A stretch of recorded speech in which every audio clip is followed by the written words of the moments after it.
প্রতিমন্ত্রী কিভাবে এরকম একটা ক্রিমিনালকে জামিন দেয়, এবং সে এখন পর্যন্ত তারা আমাকে মেরে ফেলার হুমকি দিচ্ছে।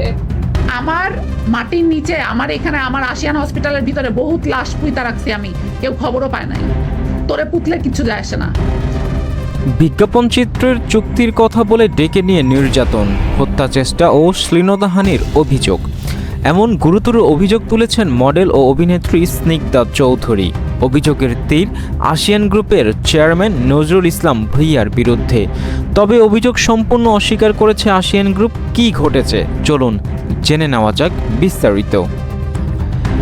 মডেল ও অভিনেত্রী স্নিগ্ধা চৌধুরী, যার প্রকৃত নাম ইসরাত জাহান, অভিযোগ করেছেন যে গত শুক্রবার তাকে একটি বিজ্ঞাপন চিত্রের চুক্তির কথা বলে ঢাকার খিলক্ষেতে আশিয়ান মেডিকেল কলেজের কার্যালয়ে ডেকে নেওয়া হয়। তার অভিযোগ অনুযায়ী সেখানে পৌঁছানোর পর তাকে অন্য এক নারী ভেবে মারধর করা হয়। স্নিগ্ধা চৌধুরীর দাবি, এক পর্যায়ে আশিয়ান গ্রুপের চেয়ারম্যান নজরুল ইসলাম ভূঁইয়া তার দিকে একটি শটগান তাক করেন। এরপর হাত পা বেঁধে গলা চেপে ধরা, কাঠের লাঠি দিয়ে শরীরের বিভিন্ন স্থানে আঘাত করা এবং চুল ধরে টানাহেঁচড়া করার মতো নির্যাতনের শিকার হন বলে অভিযোগ উল্লেখ করেছেন তিনি। তিনি আরও দাবি করেন, ঘটনার কারণ জানতে চাইলে তাকে জেবা টাকিয়া ভেবে 1.5 কোটি টাকা আত্মসাতের অভিযোগ করা হয়। যদিও তিনি নিজেকে সেই ব্যক্তি নন বলে জানালেও তার দাবি অনুযায়ী সেটি বিশ্বাস করা হয়নি।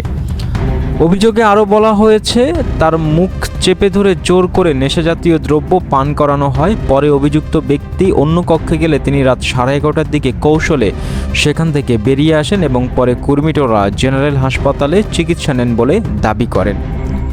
এই ঘটনায় তিনি গত রোববার দিবাগত রাত ঢাকার খিলক্ষেত থানায় একটি লিখিত অভিযোগ দায়ের করেন। এদিকে আজ বিকেলে বনানীর বাসভবনে সাংবাদিকদের সঙ্গে কথা বলে স্নিগ্ধা চৌধুরী ঘটনার বিস্তারিত বর্ণনা দেন। তিনি বলেন, ওই ঘটনার বিচার না পেলে আত্মহত্যার পথ বেছে নেবেন এবং সেক্ষেত্রে দায়ী ব্যক্তিদের নাম লিখে রেখে যাবেন।